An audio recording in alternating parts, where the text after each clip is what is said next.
વિદ્યાર્થી મિત્રો આજે આપણે જોઈશું લંબચોરસ ગૂંચળાને ચુંબકીય ક્ષેત્રમાં મૂકતા લાગતું ટોર્કનું સૂત્ર यानी कि ગેલેનોમીટર માટે ટોર્કનું સૂત્ર જે છે ટોર્ક NIAB sin θ તો ઘણા બધા લોકો b ના sin θ કરીને યાદ રાખે છે તે સૂત્ર આજે આપણે તારવીશું તો લંબચોરસ ગૂંચળાને ચુંબકીય ક્ષેત્રમાં મૂકવાનું છે તો પહેલા આપણે હંમેશા આકૃતિ પ્રમાણે એની આકૃતિ દોરી દઈએ આ નોર્થ અને સાઉથ આ ચુંબકીય ક્ષેત્ર છે ને તેની અંદર એક લંબચોરસ ગૂંચળો આપણે આમ મૂકી દઈએ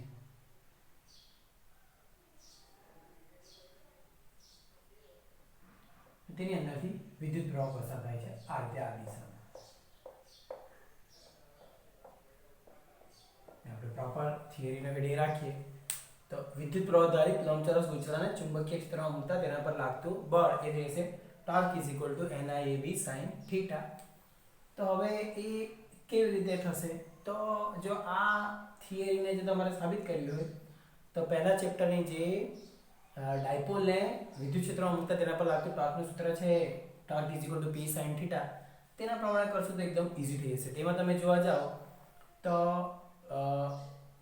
ધન વિદ્યુતભાર અને ઋણ વિદ્યુતભાર ધન વિદ્યુતભાર પર વિદ્યુત ક્ષેત્રમાં કેટલું બળ લાગે છે +q ઋણ વિદ્યુતભાર -q ટોટલ થઈ જાય છે 0 પછી બે ટોર્ક લાગે છે એનો સરવાળો કરશો તો આવી જશે અહીંયા સેમ ટુ સેમ આપણે એ જ વસ્તુ કરવાની છે કારણ કે અહીંયા પણ આપણે લાવવાનું છે ટોર્કનું સૂત્ર જ તો હવે અહીંયા જો શું થશે તે આપણે આ જે વિભાગ છે તેની લંબાઈ લઈ લઈએ સમથિંગ b ને આ જે પહોળાઈ છે તેને લઈ લઈએ a એને આપણે વચ્ચેથી અડધીથી અડધું પણ ગણવું પડશે તો હવે કેવી રીતે થશે તે જોજો આ b છે લંબાઈ આ પહોળાઈ છે a હવે અહીંયા જોવા જાય તો વિદ્યુત ક્ષેત્ર આમ પસાર થાય છે અહીંયા આમ છે અહીંયા આમ છે તો જે વિદ્યુત પ્રવાહ અને ચુંબકીય ક્ષેત્ર લંબ છે તો તે જ ભાગ પર બળ લાગશે એનું કારણ છે કે વિદ્યુત પ્રવાહ આધારિત તારને ચુંબકીય ક્ષેત્રમાં મૂકીએ તો તેના પર લાગતું બળનું સૂત્ર આઈડિયલ ક્રોસ b છે યા તો BIL sin θ છે તો θ એ આઈડિયલ અને b વચ્ચેનો ખૂણો છે તો અહીંયા તમે ખૂણો જોઈ શકો છો એ ખૂણો કેટલો થઈ જશે 90 તો આ ભાગ પર એક તો બળ લાગશે એક આ ભાગ ઉપર બળ લાગશે આ ભાગ આ સીધા ભાગ છે તેની પર બળ નહીં લાગે એટલે માત્ર આ એક ભાગ અને આ એક ભાગ ઉપર બળ લાગશે આપણે એને કંઈ પણ નામ આપી દઈએ છીએ CPQRS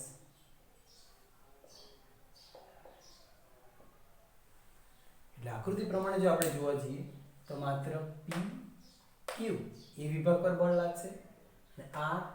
RS આ વિભાગ પર બળ લાગશે તે બળ પર તમે જોઈ શકો છો અહીંયા વિદ્યુત પ્રવાહની દિશા ઉપરની તરફ છે અહીંયા વિદ્યુત પ્રવાહની દિશા નીચેની તરફ છે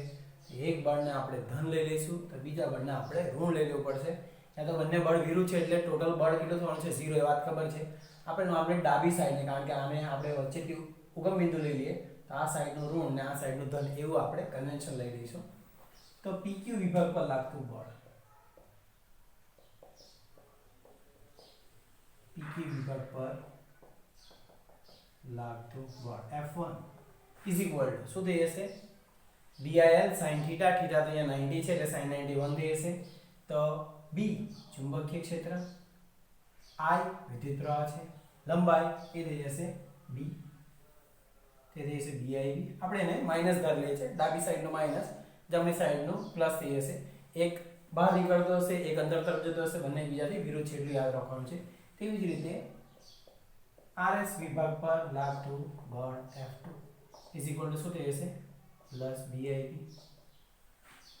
એટલે કુલ બળ નેટ બળ કુલ બળ કેટલું થઈ જશે F1 F2 એ થઈ જશે 0 ત્યાં પણ એવું થતું હતું +QE -QE ટોટલ બળ 0 પરંતુ એ બંને બળ એક રેખાસ્થ નથી એનો મતલબ શું થશે એક બળ અહીંયા છે તો બીજું બળ આ બાજુ દિશામાં છે એટલે કે શું થશે એના કારણે ફેરવશે કોઇલને કારણ કે બંને બળ એક રેખાસ્થ નથી મતલબ કે એક જ રેખામાં આમ નથી આ તમે બે માર્કર જોઈ શકો છો તો બંને એક જ રેખામાં છે આ તો શું છે અહીંયા અલગ અલગ છે એને કારણે શું થશે એ ઉપર નીચે ફરશે અહીંયા જોવા જાઓ તો એક બળ આમ લાગશે એક બળ આમ લાગશે તો એ આમ ફેરવશે આમ કોઇલને એટલે એ કોઇલ ફરવાની છે એનો મતલબ શું લાગશે એની પર ટોર્ક લાગશે તે ટોર્કનું મૂલ્ય આપણે જોઈએ તો એ ટોર્ક થઈ જશે torque 1 is equal two r1 cross f1. તો અહીંયા r1 કેટલું છે, તો r1 એટલે આપણે અહીંયા વચ્ચેથી અડધો ભાગ ને જ્યાંથી મૂળ જેની અક્ષ છે ત્યાંથી જે ફરવાનું છે ત્યાંથી અડધો ભાગ એટલે આ સાઈડનો ભાગ a/2 થઈ જશે, આ સાઈડનો ભાગ a/2. અને આપણે જો ઓરિજિન યાની કે ગમે તે લેશું તો આ સાઈડનું માઈનસ ને આ સાઈડનું પ્લસ. તમે નહીં લો તો પણ ચાલશે, તો તમારે અહીંયા બંને પ્લસ બતાવવા પડશે, લખવું પડશે. બંને બળ વિરુદ્ધ છે એટલે કુલ બળ 0 થાય છે. અહીંયા તમે બંને ધન લઈને એનો સરવાળો પણ કરી શકો છો. હું મારી રીતે સાબિત કરી બતાવું છું જે સહેલું રહેશે. તો r1 થઈ જશે -a/2, f1 ની કિંમત છે -bib, તો એ રહેશે માઇનસ માઇનસ પ્લસ યાની કે એ રહેશે a/2 bib ટોર્ક 1 ક્રોસ. આપણે ત્યાં ક્રોસ પ્રોડક્ટ અત્યારે લેવા દઈએ છીએ. ટોર્ક 2 તે રહેશે r2 cross f2, it means a/2 આ સાઈડનો ભાગ a/2 cross f2 means bib, તે રહેશે a/2 ક્રોસ bib ટોર્ક 2. તો total torque is equal to τ1 plus τ2. તો બંને સરખું જ છે યાની કે શું રહેશે 2 times a/2 cross bib, a/2 cross bib યાની કે બે વખત a/2 ક્રોસ bib. તો અહીંથી કેન્સલ થઈ જશે. અત્યારે કેન્સલ નહીં કરીએ આપણે, ક્રોસ પ્રોડક્ટને છૂટો પાડી નાખીએ.